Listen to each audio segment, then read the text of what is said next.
The School of Statesmanship at Ascension University presents Framing 2020, a casually crowdsourced briefing on the state of the art and our hope for the future. Katastroika. The market is not an invention of capitalism. It is an invention of civilization. Mikhail Gorbachev. The fall of the Soviet Union was a vindication for the strategy of the first civilian director of Central Intelligence, Allen Dulles. His plan to bankrupt the Russians through an arms race, a space race, and any other competition the adversary could not afford, eventually made it possible for Ronald Reagan to successfully challenge Mikhail Gorbachev to tear down the Berlin Wall.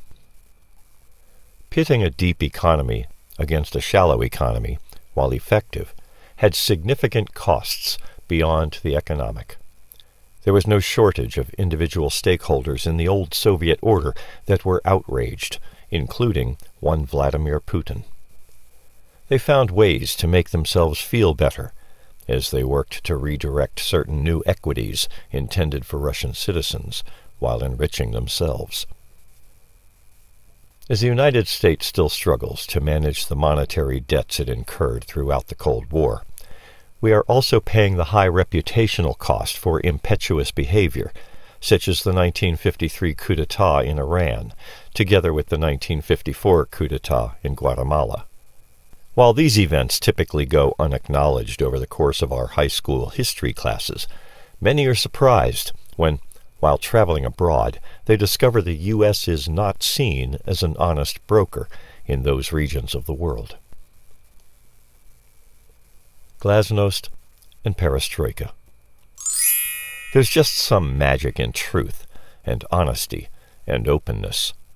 Frank Ocean. In 1985, we looked on as Mikhail Gorbachev promoted Glasnost, openness, and Perestroika, restructuring, in an attempt to overcome the Soviet Union's economic stagnation and stunted growth. These initiatives promised the utmost respect for the individual citizen and favorable consideration for protecting one's personal dignity. By creating a dependable and effective mechanism for accelerating economic and social progress, Gorbachev hoped to encourage initiative and creative endeavor. As General Secretary of the Communist Party of the Soviet Union from 1985 until 1991, and as that country's de facto head of state from 1988 until 1991, Gorbachev gained authority to create joint stock companies out of state enterprises. The shares became available on stock exchanges. Gorbachev was instrumental in diminishing the role of the Communist Party in governing the state.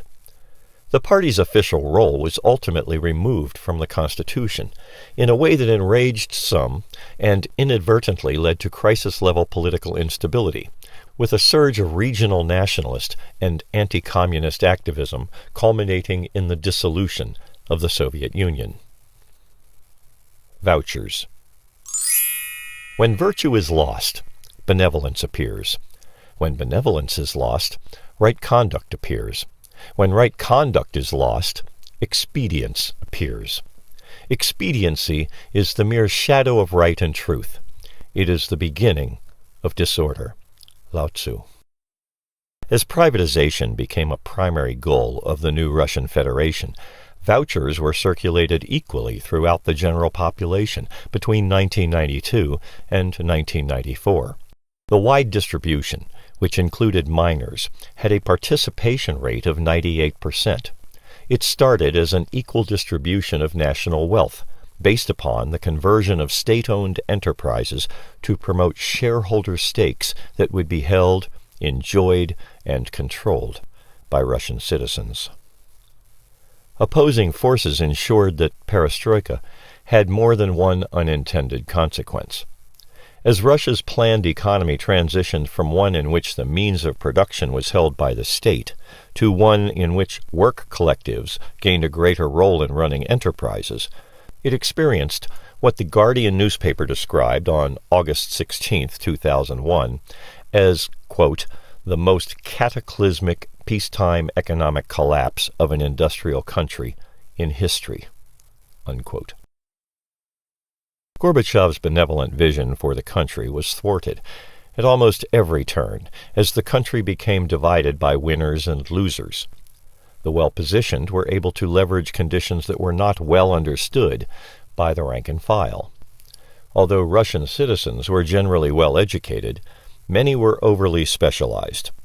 This was entirely predictable, as most regions within the USSR were dominated by a single industry or employer, and few employees or frontline managers had first-hand experience with decision-making in a market economy. The university system, while rigorous, provided certifications that were not all that portable, and things were further complicated by credentials inflation. This, together with employee dependency upon the equivalent of company towns, led to less portability for workers, especially in light of the fact that no national provision was made for basic social services. Former Russian oligarch and exiled Russian businessman Mikhail Khodorkovsky operated one of the first money-cashing services in the USSR. In 1988 alone, the enterprise earned 80 million rubles, $137 million, converting nearly worthless rubles-based bank accounts into cash. Options for purchasing the goods of life were drastically reduced due to hyperinflation. Large sectors of society were subjected to protracted depression, and, for the elderly, a lifetime of savings was quickly wiped out. In 1988, the law on cooperatives legitimized co-ops that were able to deal directly with foreign companies. That same year, farmers started to shear away from state-owned agricultural concerns as they were able, in their own right, to rent land from the state, to buy equipment, and to hire workers. As Russia's first official millionaire, at age 24, German Sterligov had made his seed money selling luxury coffins and bakery products, later organizing concerts in railroad stations. He got the idea of establishing a stock exchange from an American movie. His new exchange made 6 million rubles. That's $10.3 million on the first day. During the 1991 coup, the value of Russian debt dropped to nearly zero. Sterligov bet the coup would last no more than 3 days and bought all the debt he could. He sold it 3 days later for a huge profit. The failed coup attempt of August 1991 was followed by an acute food shortage. On December 26, 1991, the Soviet Union was dissolved. Grabification. It disturbs me no more to find men base, unjust, or selfish than to see apes mischievous, wolves savage, or the vulture ravenous. Jean-Paul Sartre. Self-centered forces wasted no time in turning Mikhail Gorbachev's and Boris Yeltsin's benevolent vision into a variety of schemes to exploit the poor. What started as a largely equal distribution of national wealth became concentrated within the ranks of management, as the starving masses were caught between the proverbial rock and a hard place. Cash-strapped workers relinquished whatever they may have held of any value, including personal shares, settling for fire sale prices just so they could buy foodstuffs. When they did scrape up a little cash, they faced the bleak reality of purchasing power that was dramatically reduced. In 1995, a loans for shares program was adopted by the government of Boris Yeltsin to address a severe fiscal deficit. The auctions were largely controlled by favored insiders and were, therefore, devoid of competition. The same banks that were retained by the government to conduct the auctions ended up winning them, and the assets were leased at prices just slightly over the minimum starting bid. Since neither the loans or the leased enterprises were returned on a timely basis, this latest privatization effectively occurred at rock-bottom prices. Voters in Russia described the process using a term that I cannot pronounce, but which translates to what our urban dictionaries would define as grabification. The Soviet Union dissolved into 15 new countries, of which the Russian Federation is only one. roughly 45,000 state enterprises had been controlled by the Soviet Union. Upon its dissolution, the planned economy was displaced by a market economy. The large-scale privatization of state-owned assets flowed primarily to form the financial, energy, and industrial sectors. From Vladimir Putin's perspective, Russia thereby lost 2 million square miles of territory. Putin was perceived by Yeltsin as loyal. He commanded the FSB, a successor to the KGB, as director. He was later appointed as prime minister, with Yeltsin declaring, "There will be no vacuum." Vladimir Putin was uniquely positioned early on to benefit personally from the rise of the oligarchs. As the gamesmanship over vouchers and loans for shares played out, one such grabber, an oil oligarch, ran afoul of Putin and was put on trial. Putin arranged for the defendant to be seated in a cage at the center of the courtroom. So much for protecting one's personal dignity. According to the prevailing legend, one by one the other oligarchs came to Putin and asked, "How do we stay out of cages?" Putin's answer? 50%. With all the ink in the water, no one except Vladimir Putin knows exactly how he acquired his vast wealth, or whether he is, in fact, the richest person in the world. We do know that between 1993 and 1997, as deputy chief of the Presidential Property Management Division, Putin organized a transfer of the assets of the former Soviet Union and Communist Party to the Russian Federation. Accordingly, he knew where the real value was, and as a former lieutenant colonel of the KGB, he also knew where the bodies were buried.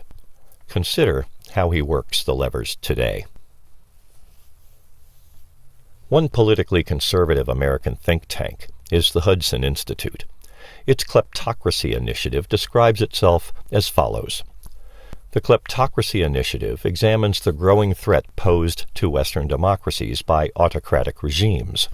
The Achilles heel of today's autocracies is that they are politically structured as kleptocracies, creating the potential to expose the massive and often hidden financial mechanisms used to shelter misappropriated assets. Today's unchecked autocracies, or kleptocracies, are demonstrating contempt for international law, resulting in territorial expansionism and cyber attacks that seriously threaten U.S. national security. To the Institute, this host would say, how about engaging in some honest introspection here in the good old USA? How about focusing on the authenticity of our Western democracies as well? The lessons learned by Vladimir Putin with respect to those regions of the former USSR that were dominated by a single industry or employer, together with the intentional creation of non-portable and an overly specialized workforce, are playing out, or maybe not, in northeastern Kentucky today.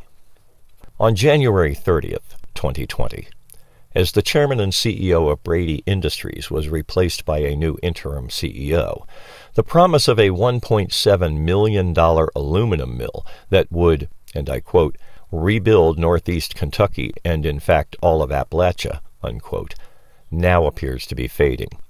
You may recall that this promise, advanced by Craig Bouchard, was used as justification by the Treasury Department and the United States Senate for lifting sanctions that had been placed on companies controlled by Oleg Deripaska, a close ally and confidant of Putin.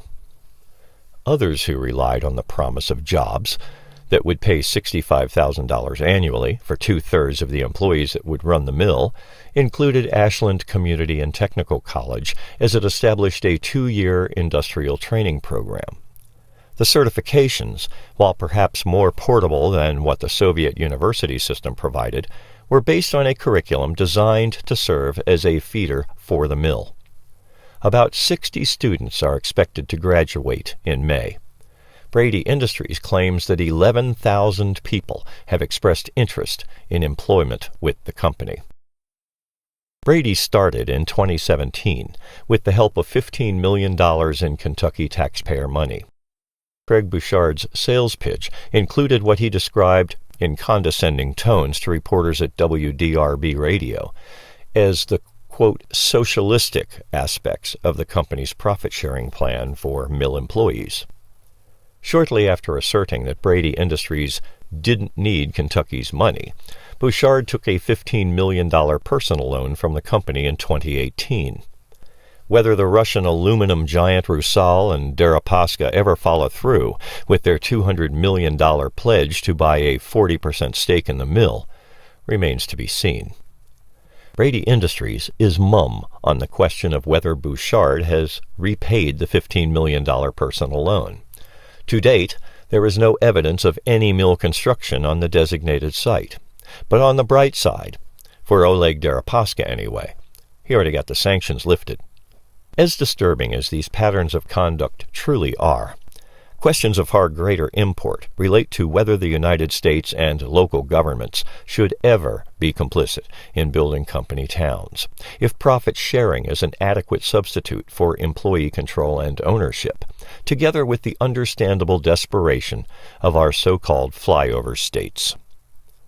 For any state to become an attractive landing zone, a diversified workforce and business complement is essential. The effect is greatly enhanced when there is real opportunity for true employee ownership and a real focus on the interests of the larger community hosting the enterprise. While Putin and Deripaska have clearly learned from the experience of those regions within the old Soviet states that were largely monolithic, certain United States senators appear to be unteachable, uninterested, or otherwise unrepresentative of the highest and best interests of their constituencies. The Putin government has established company towns wherever and whenever there are democracies ripe for destabilization and exploitation. There is abundant evidence of just how integrity-challenged companies operating within company towns can engage in economic coercion on personal, state, and national levels.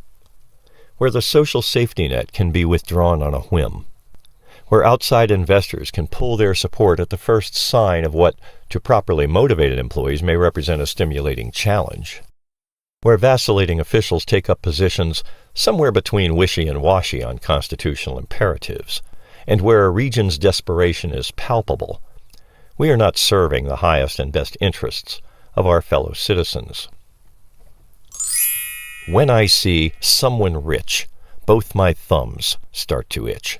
Only to find some peace of mind, I have to pick a pocket or two. You've got to pick a pocket or two, boys. Get out and pick a pocket or two. Fagin, from the musical Oliver. You have been listening to one of 8 audio presentations in a series titled Framing 2020. I'm Bob Kalk. Thanks for listening. Please visit www.framing2020.com to subscribe to this and other related podcasts. There you will find the transcripts and links to other educational materials.